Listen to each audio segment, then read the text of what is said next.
morning, everyone. When I was asked to do this panel, I've been working primarily in my career doing sports television, but I actually started in college in news and had enough news and political conventions to deal with in my lifetime, so it kind of brought me back. But then I thought about how news has changed in the past 30 years and how it used to be this restrictive, you do that, you do that, you do that, based on a lot of rules and regulations that we had.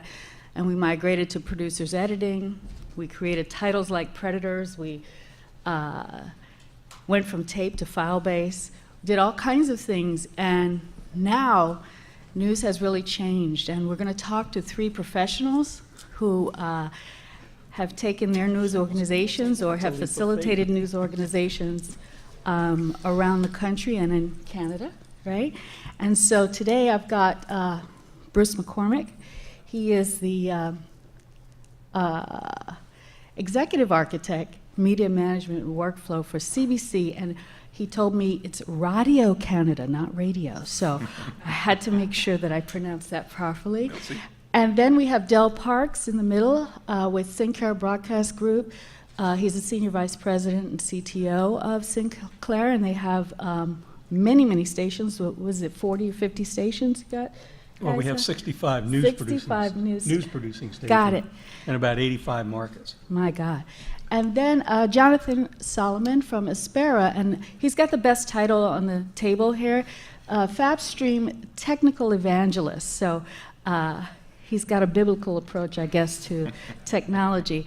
But I wanted to start with, in preparation for this today, I wanted to start with Bruce, who's got an amazing, if you guys don't know anything about the CBC, they are a public broadcaster in Canada, and they've got an amazing approach to their scope and their operation in news. And I wanted him to give you an overview of some of the new things that they've done, as well as how they've had to change and shift, especially from a change management standpoint. So, Bruce? Okay, thanks. Good morning, everybody. For those of you that aren't familiar with us, CBC Radio Canada is the public broadcaster in Canada. We operate in English and in French. We operate with hosts or headquarters in Toronto and Montreal. We have a television network, both local and regional, radio networks, both local and regional, and digital operations, all in both languages. So what I want to give you is a little bit of perspective from the deep, dark parts of your buildings that you probably don't go down to in the server rooms. You guys have all talked about creative things and drones and showed all sorts of fancy footage. I'm the plumber, okay? I'm the guy that does all the stuff in the background to keep it all flowing and all connected, and it's really boring. Okay, so I'll just give you that as a heads up to start with. What we had to do is we had to take all of this stuff, and we're a business that's been around for about 80 years, so we've got a legacy of content. I've got about 25 million things in my database right now, and we make about another 6,000 a day. And I've got to be able to keep all this flowing, and as people keep telling me, don't screw it up, because if you screw it up, you lose the history of Canada, and that would be bad. Okay, so that's the sort of context we got to work our way through. We saw the emergence of file-based and IP as a point of discontinuity.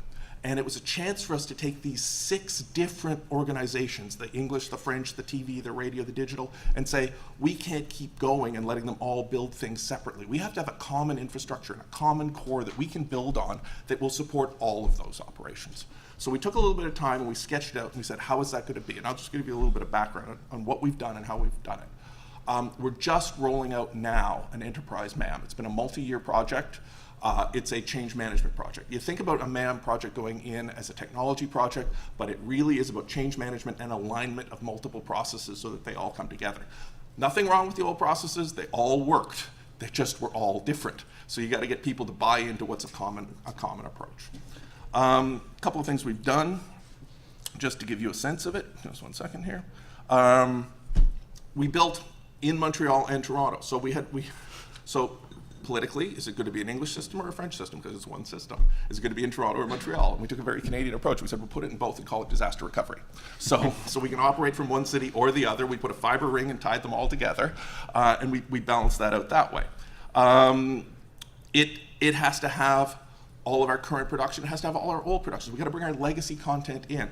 Legacy content's a lot of old databases. We had about 12 different databases we had to consolidate down, align the records, and bring them into one place. All of that to allow us to deal with our old media, which is about context. So the reason we keep all this old media around, and my colleagues in the news operation will tell you, they'll get a story to deadline because they have to deliver it. But if they have access to relevant media that puts the story in context, and they can get that quickly, they're going to tell a deeper, richer story. So the MAM for us is a way to tell the story of Canada's future using Canada's past and using Canada's geography to take other stories from other parts of the country that are current and other historical content and give it all a context. So we wrap that all together. So our MAM, for us, a MAM sounds like a complicated thing. For us, it's 4 things. What do we have, which is all of our cataloging operations? Where do we have it, which is our hierarchical storage management systems? What state is it in, which is about telling me, is it accessible? Do I have rights? Can I use it? Can I have it now, or can I have it in 2 weeks? There's a difference. If I'm a reporter on deadline, I want to know what material do I have available now that I can use today. If I'm writing a documentary, this is the perfect shot. I've got time to clear it. I've got time to digitize it. I've got time to work with it. But both of those things are all in the same content management systems. And then what happens next, which is all about workflow triggering and workflow management. So from a change management standpoint, and I'm going to ask you this, but Del or Jonathan, please pipe in. Because when I led the team that installed the MAM for the Fox Sports Media Group, and it was a huge project. We had to train about 450 to 500 people, and we realized in the process that there was a lack of skill set with our traditional engineering staff, and there were defined skills that were not existing in the organization, and we had to wrap up and try to get that skill set either trained or hire new people in order to service the operation. How have you built your teams to be able to manage and maintain and operate your MAM or your operation? Sure. What we found, we had an English and a French engineering group, and we had our IT group. And we blended them all together into a common media and information technology team that is equivalent to CBC. So we've got CBC, we've got Radio-Canada, we've got that tech team in the middle that sort of services everybody. We've had to go from IT and engineering, who were, I wouldn't say at war with each other, but they were oil and water, right? They had different approaches to the world. The IT group, for the most part, were coming in or could come in from an insurance company or from finance. The media engineering people had a broadcast mentality, and they're all operating digital. So all of, we talk about digital as a form of content, but everything we do in the background has been digitized. And both IT and engineering felt that was their turf. So we had to blend the skills, and we're slowly orienting from IT and engineering to platform and application. So we're doing a 90-degree shift, and we're building an applications team that sits on a platform that they just believe will work. And we have an engineering or a platform team that deals with storage, with bandwidth, and with processing, virtualization, and making all of those machines work, and they keep that up and support it underneath. Okay. And Jonathan, you have anything to say from supporting that type of infrastructure? Yeah, in my experience with MAM build-outs and integration, it's the exact same thing. You're inherently deploying IT-centric servers, so Windows servers and database stores and everything, and the end operators are broadcast people, and the data going in is broadcast. So where does that demarc lie when you have a problem where something doesn't work? When someone can't log in because their Active Directory login isn't working, is it an IT problem? Is it an engineering problem? So the model of turning that to application and platform is, I've seen that in a number of locations, and it makes a lot of sense because there's a clear demarcation, and people have defined responsibilities, and there's an escalation model. So that's a very common thing that I've seen. Mm-hmm. Yeah. Now, Del, knowing that your organization is huge as it is, how have you used new technology to increase your productivity or enhance what you're doing in news currently at Sinclair? Well, first of all, Andrea, I'm not sure that there's a big difference between news and sports these days. No, there isn't. We're kind of a company that has grown by acquisition over the last 10 years or so, acquiring other groups. And when you grow by acquisition, generally you get a diversity of systems that you have to deal with, and you can't just turn on a dime.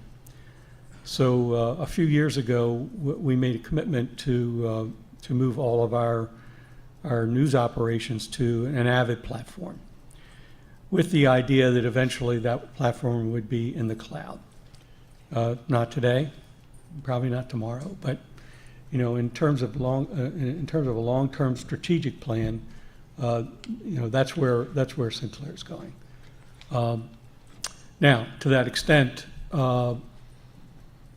we needed some cloud experience, so we launched a kids block earlier in the year, around about sometime in July, and then in October we switched it from a traditional playout scenario to the cloud, using Imagine software running in the Azure cloud.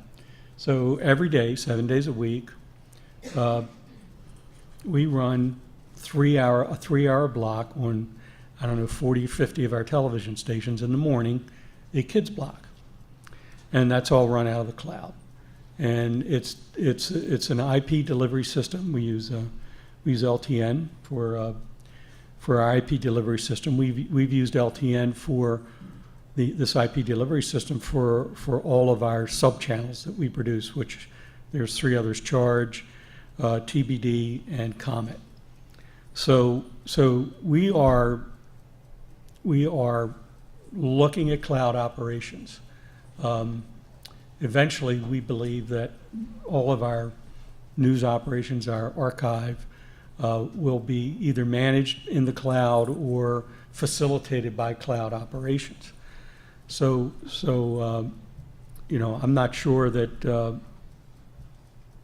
the Kids Click is unique, but it is a broadcast operation that's run completely from the cloud, that's delivered by IP, doesn't touch satellite, and the only time it goes to HDSDI is at the TV station, because our encoders take HDSDI in at this point.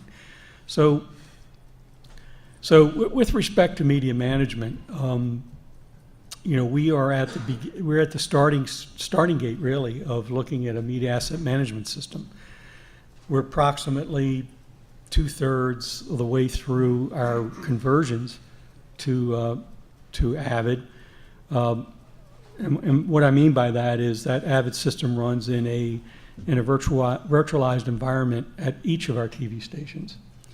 And so the concept there is that every one of our stations is on the same version of software.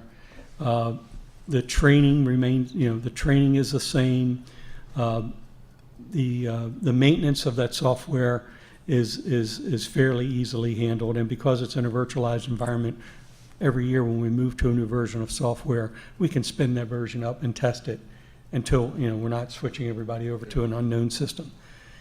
So there's some advantages there, but the next step clearly for us is to develop a media asset management system that spans our digital operations and our linear operations, and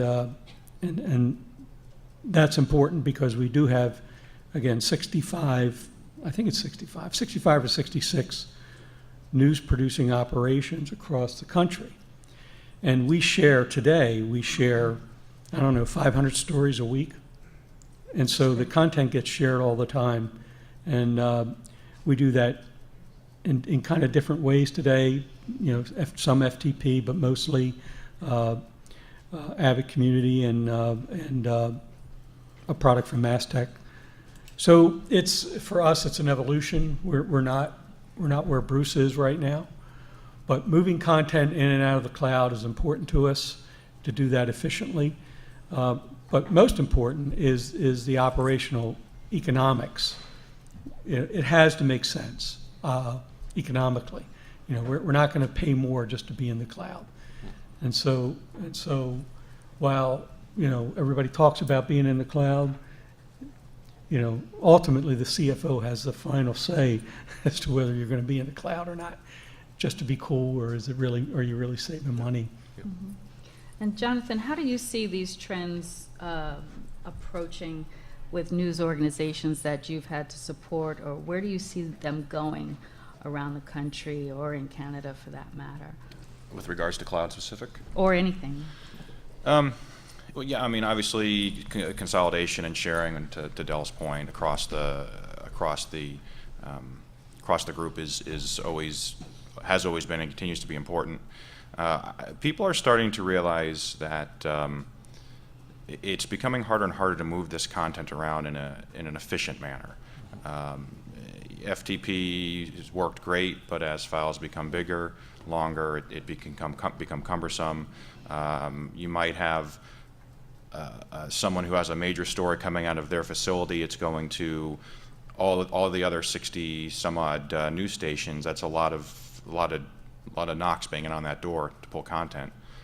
So what I'm starting to see outside of news and migrating into news now is the idea that everything is just data. It doesn't matter what you're moving. You could be moving VM images, you could be moving tonight's breaking story, you could be moving metadata, you could be moving billing information for advertising back up to a central office. It's just data, and when you get to that point of understanding you're just moving data, the ways to move it opens up, and it becomes easier to move stuff a lot faster and a lot more efficiently. So one example is instead of having that one news station get hit 60 some odd times by everybody coming and get that news, that piece of news content, they can put it up to the cloud, and then people can subscribe to it. People can cherry pick what they want. Perhaps there's different tags at the end that they can come down and they can pick what they want and pull it back down, and predictably through their MAM system, so it integrates, or through their news system, so it integrates into the news playout, and it becomes more efficient for everybody. That one station only has to do one upload. Every other station knows where to get it. They're not getting impacted by everyone else coming down, and it's not only in the cloud and available, but now it can be archived. It can be registered in the MAM. It can be found for another time.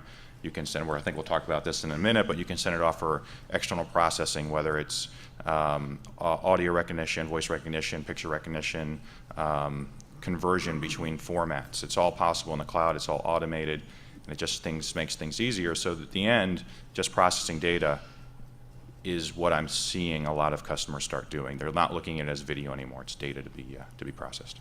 That's a real good point. And you brought up the AI, artificial intelligence segue. How do you think AI is going to influence the way news stories are selected, interpreted, or produced in your environment? How do you see that in the future? I'll jump in. We're looking at it in terms of containers. When I built this MAM system, our MAM system is designed to be a machine-to-machine system at its core with human users, which is a little bit of a difference, but it means the containers have got to be able to be recognized and read by other machines. How they're read and how they're interpreted is about leaving clues. A lot of what we're doing is leaving clues for the future, right? So we're putting hooks in now that we don't know how they're going to be used, because the AI systems are going to develop as they go forward, but they have to be machine readable. So we're looking at using AI right now, short-term in cataloging. So when a new RAM record has come up, how do I go and harvest from our rundown systems, from our scheduling systems, from our billing systems to figure out what's possibly in that content? Then how do I go and have it tagged in a consistent way so that we distill the story down and use a common taxonomy to tag our stories? The next stage is going to be to look into the media and look for visual recognition and audio text to speech, and then add that in as another capability. But these capabilities are going to layer and layer and layer so that we describe what we have, and that's the first stage. And then the second stage of AI is saying, where do I use what I have? You can't start rooting and making auto selection if you don't actually know what the content is. Mm-hmm. So we're just at baby steps now. We're trying to describe our content in ways that machines can interact with it to use it later on. And Del, have you thought about AI? Every day. Yeah. Every day. And it will be, because you have to look at we have to talk about content. And in our new world, as we migrate to platforms like ATSC 3.0, which is really just merely an IP delivery system that can deliver,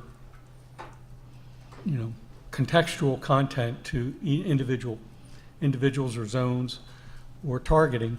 You have to look at it that way, and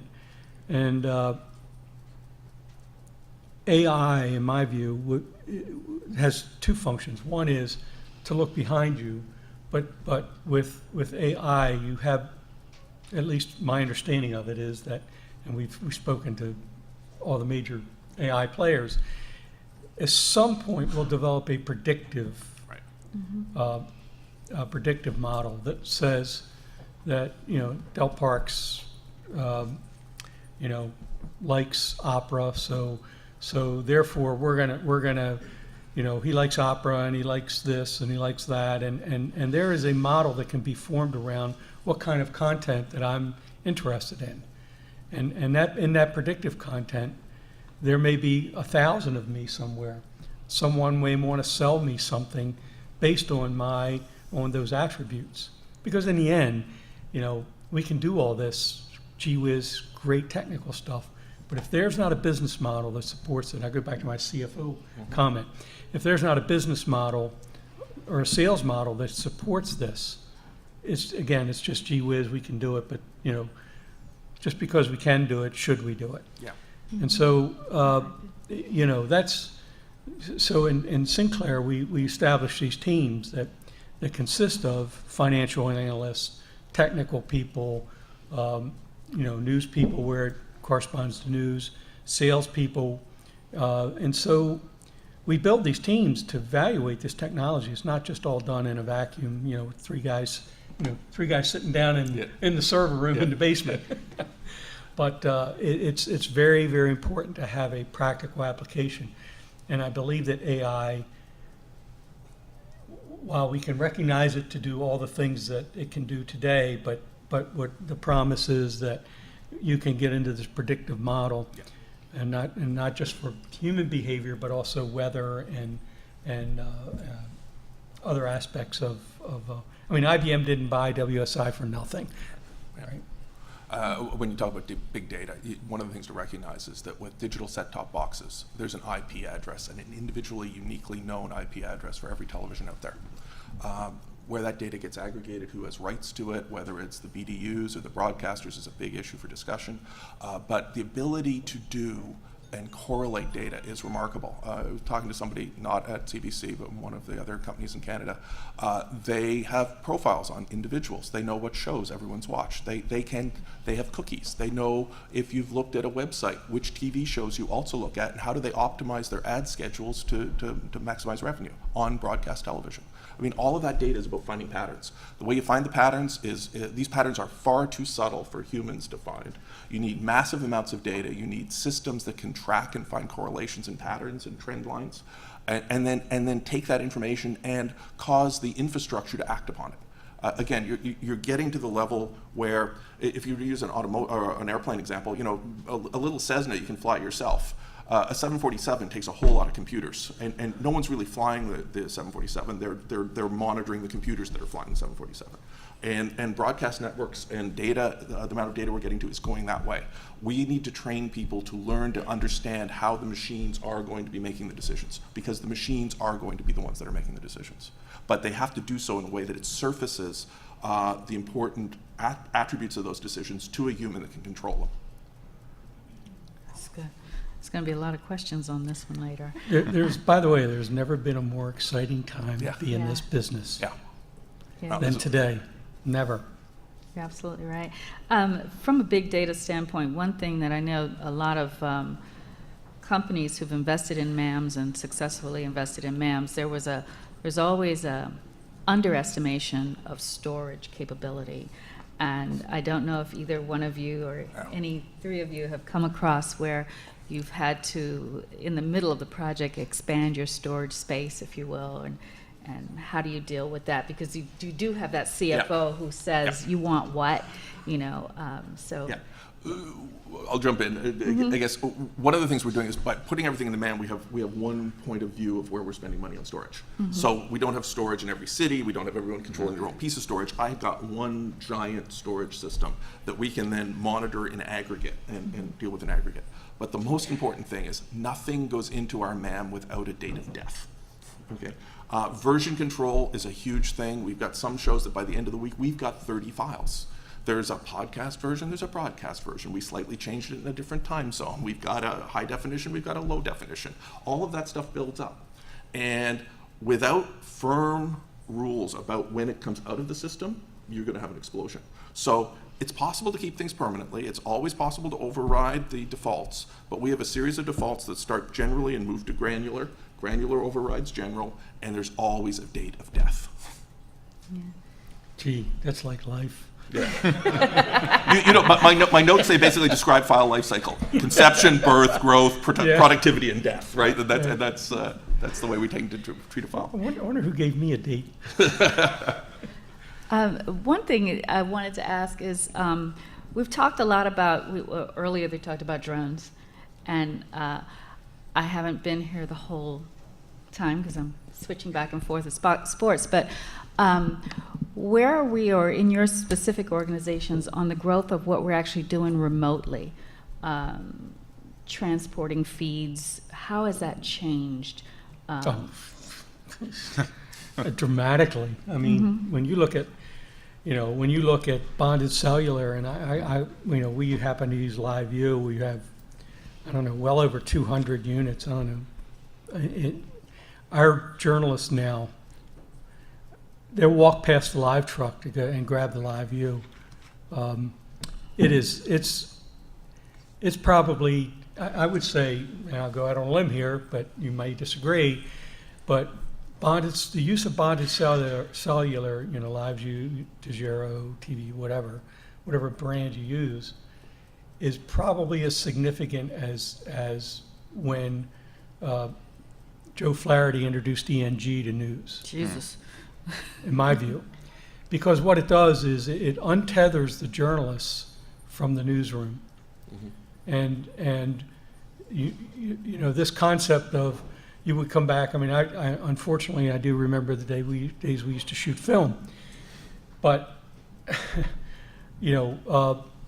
having the ability for your journalists to not really come back to the newsroom to file stories, almost puts you in that position of where the newspapers were or are, where now we can send video back, now we can send stories back, and the productivity, the ability to follow a story becomes really important. So in my estimation, the bonded cellular is and was a milestone in our industry. My question is now, what's next now? Right. And everybody says we can go to this, Yeah. but the problem is I don't know that this will be enough to I understand about this, but we have photojournalists in our organization who do outstanding work. I mean, it's just that ability to tell a story with just pictures and not even audio. That's a huge deal. That's what we do. And so I'm concerned that we don't take tools away from the journalists, the photojournalists, because I used to be a photojournalist at one time, that have that ability to tell that story is very important. And so where do we go with the next mesh networks? Do broadcasters get together and build mesh networks? Do we go to 5G networks eventually in the future? It's exciting actually, but I think it's very important. Jonathan, do you have anything? Yeah. So it's I'm kind of a purist. I was watching some news coverage yesterday on, and I won't call out the channel itself, but they were clearly using a bonded cellular versus a truck, and it was.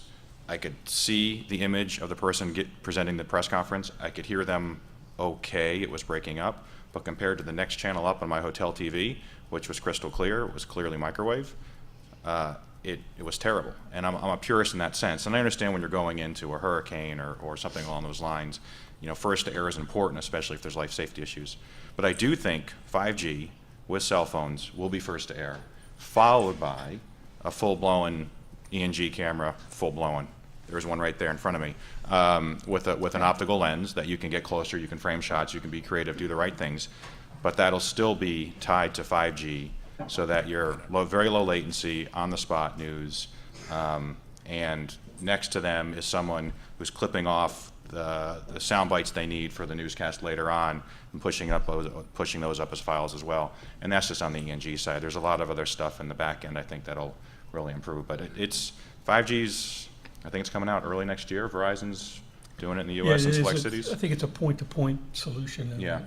But it'll support multicast. There's a lot of interesting things come out in 5G, which is really going to revolutionize not just professional news organizations, but shall we say direct-to-web news organizations as well, because they can get similar quality, at the same time. And I think that's where the storytelling and the photojournalism is going to differentiate between a professional news organization and a vlogger, for lack of a better term.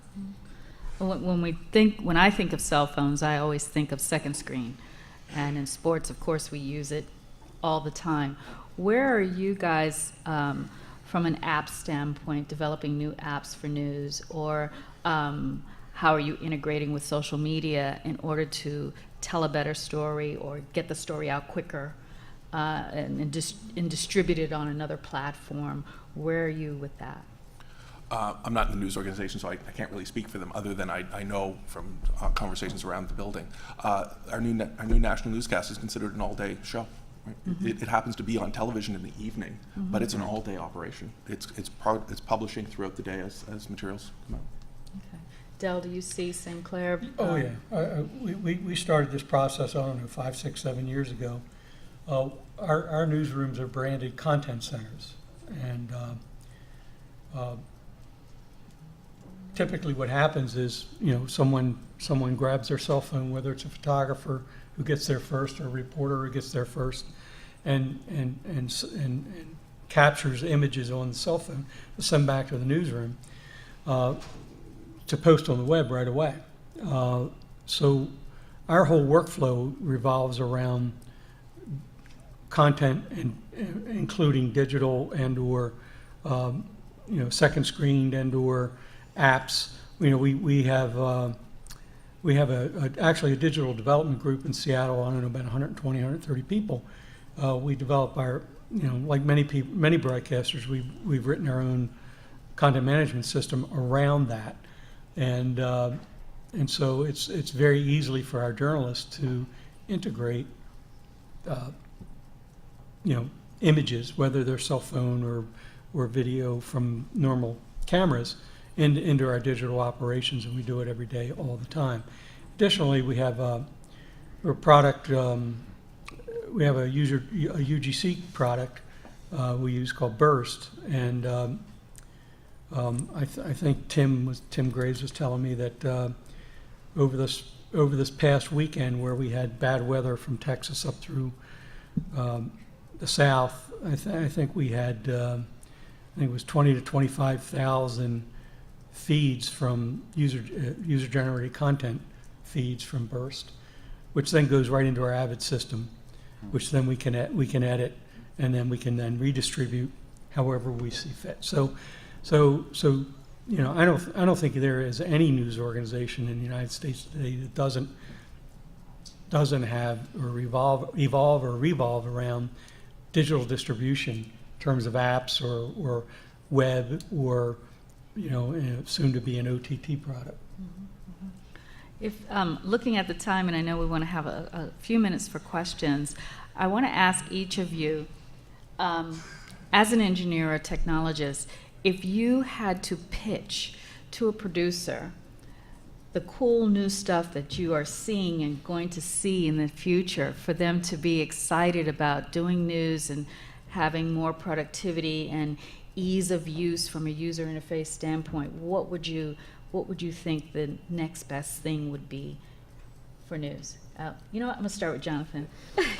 I think the next best thing for news is high quality content to the user, to the user's phone, second screen.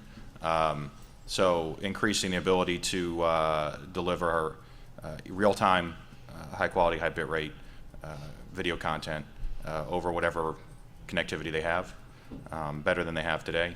And you know, if this was sports, I'd be saying 4K HDR, but I don't think we're really doing 4K and HDR in news at this point. So content is really what it is, and the quality of that content, the visual quality of that content beyond the editorial quality. I think that's the next big thing to come down. There's a lot of stuff behind that technology which is going to support it. Cloud might be one of those things, but I think that's what I'd be pitching now. Yeah. Del? Yeah, I would say to a new producer that technologies that we currently have and the technologies that we will have, and we just talked about them, will allow you should be excited because it will allow you to tell your story in a much more effective way to more people. It's I always, people say to me, well, it's this or that. It's not this or that. It's not either. It's not or. It's remember the old days, it's not an or gate, it's an and gate. Yeah. Okay. Engineers in the room will know what I'm talking about. It's not an or gate, it's an and gate. It's this and this and this and this. And the combination of all those technologies allows you to cook a really cool stew. And that's what producers and journalists do. And technology is just the enabler. And whatever the technology soup du jour is today, that's great. But in the end, people produce news because people relate to other people. They don't relate to things. And so that's what I would tell a new producer is be aware of the technologies because it will help you do a better job. Just picking up on that, I would say that it's about knowing your audience and knowing your audience better. So it's not only just the tools, but it's the data we're going to have behind them. We come from an industry that looks at audiences in statistical aggregates. We talk about number of people in this demo, and the ratings last night were sampled by Nielsen, and it's all about statistical aggregates. And that's going to give way to actual identifiable relationships with individuals. We're going to end up with memberships, we're going to end up with known users, we're going to be able to see if the single person that saw this story last night, did they come up tomorrow and watch the next story, right? So the relationship becomes one of individuals. It will allow us to move from just talking about aggregate audience size to importance of audience, depth of relationship with audience. The storytelling is going to be deeper and more personal. And that's going to be done with data that will help people understand who they're talking to. It will be a whole different way of learning to have that conversation, though. I can't wait. I really can't wait. And I think of my own kids and what they're doing right now with second screen experiences and apps and all that kind of stuff. We have a long way to go, but it's going to happen really fast, I think. Well, we've come a long way, too. Yeah, we have come a long way. Because I remember when I started in news, we were using film chains too. But anyway, are there any questions? I think Michael's in the back with a mic. Any questions for the panel? Questions for Del. When, let's say, a news photographer comes back to the Columbus stations and uploads their material into the server, the Avid server, does it still stay on the Avid server for editing locally and everything goes in the background to the cloud? Or does it purge itself once it's on the server and available in the cloud? Is Columbus then editing their own material from the cloud? No. First of all, to be clear, the system doesn't exist. But the concept would be that the high resolution content would be in Columbus. Proxy problem, if I had to guess and figure it out today, say the proxy would go to the cloud, which would then be available, or to community, which would have a community, which would then be available to everybody else, who could then take that proxy and then they would pull a select of the high res. Yeah, that would, right. So that in that case, you kind of do have distributed. You still have distributed storage, but when you have a lot of different locations, sometimes the paradigm shift, and it depends on how much that storage is, and I don't know, we don't know that yet in terms of costs. Any other questions? Oh, there's one on that side. What about the technology getting into the wrong hands? The technology is easy to get, it's easy accessible, and now people can produce fake news. They can produce altered. That's a concern. It's a big concern. What do we do about that? Well, Jack, knowing where you just came from, you load up your M4 and you and you get ready to rock and roll. No, I'm just kidding. Jack just came from Afghanistan. Oh, wow. It's a big concern, and you know, security of your content, and not just the content that exists on in your plant, but on your web. I mean, you know, hijacking your websites, you know, to me is a greater risk than someone actually, you know, penetrating into your newsroom operation. That's always a concern, and you know, we have, you know, we're fortunate at Sinclair because we have a couple of guys that we hired from a couple of agencies that live down the road that make their living doing that, and so we try to alleviate those issues, but you know, no one's ever safe. If you go way over the horizon, way over the horizon, follow along what's going on with blockchain analysis. Yeah. The ability to authenticate and quickly and easily authenticate that something is what it purports to be, or at least that it's registered there, will start making its way into content. Yeah, that's a good point. Yeah. That's nowhere near practical right now, but it's still over the horizon. Bitcoin uses it, but Right. not for media content. No, security is a big risk, and it's not a risk; it's a concern. Security is only as good as how it's implemented. So the fact that you're using some people who know it very well is good. Any IT consultant worth their weight will tell you it's not a matter of when you get hacked. It's not a matter of if you get hacked; it's a matter of when. So all you can do is make sure you have the right notifications. Well, not all you can do, but it's important to have the right notifications in place, the right security measures in place, and the right access controls. I had one customer who finally decided it was their time to venture in the cloud and started just doing a third instance of their content in the cloud. They had a primary and a backup disk on site, and they were pushing a third set on cloud just in case the building went away. Whoever set up the cloud bucket set it to public read. So all of their photos that they were taking, thousands and thousands of photos of these events, were available to anyone who could just find the S3 URL. So that's just frankly a dumb error, but it's mostly an uneducated error. So that's the biggest security risk. People they try to get low-hanging fruit. They're not going to try to hack something that is difficult to get onto. They'll move on to the next one. So is it a problem? Is it a concern? Yes. Can it be mitigated? Yes. Can it be 100% walled off? No, but you just need a plan for it. Excellent. I think we have time for one more question. If anyone has a question? No. Oh, there's one. Regarding the 3.0, ATSC 3.0, earlier in the chat, you guys were saying that every device, every over-the-top device will have its own IP address. Does it mean that the ATSC 3 tuners will identify as an IP address back to the tower? Good question. Yes. I'm sorry, go ahead. Yes, but there may be other parties in between, right? That's where the BDUs come in.